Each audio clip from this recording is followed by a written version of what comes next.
Hello everyone, so umakyat tayo sa taas. Lumalakas yung hangin tsaka ulan kanina kaso parang tumigil. Titingnan natin kung ano itsura nung whirly bird na nakalagay sa bubong. Medyo maulan kasi ngayon eh. Ayan o. As you can see, medyo misty yung... Ay, hindi yata kita.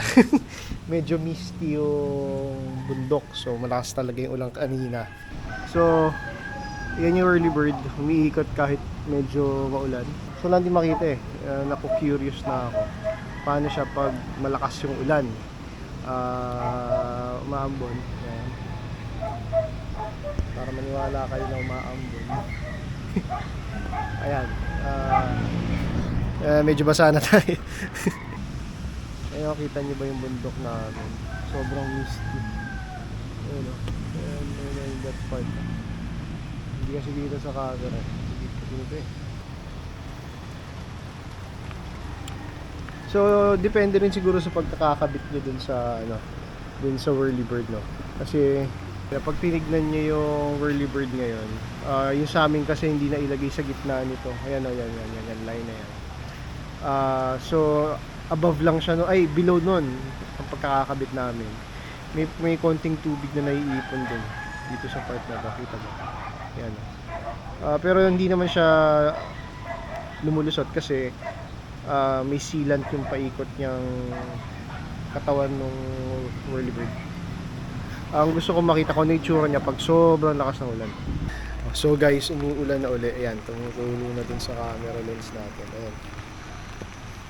So, ayun, tumatalsik na. Okay. Umiikot pa rin siya as usual.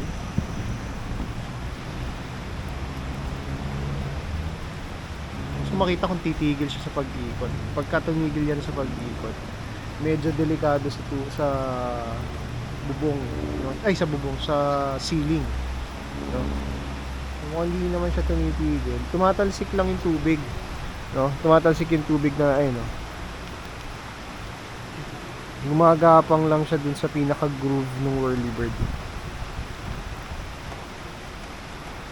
So, medyo basa na yung camera ko. Pero umiikot lang siya, tuloy-tuloy lang, no? Kahit umuulan ng ganyan, hindi siya ganun kalakas eh. Kanina kasi ang lakas ng hangin pati. Ganun talaga kasi. Ganyan parang ano siya eh, malakas na patak ng ulan.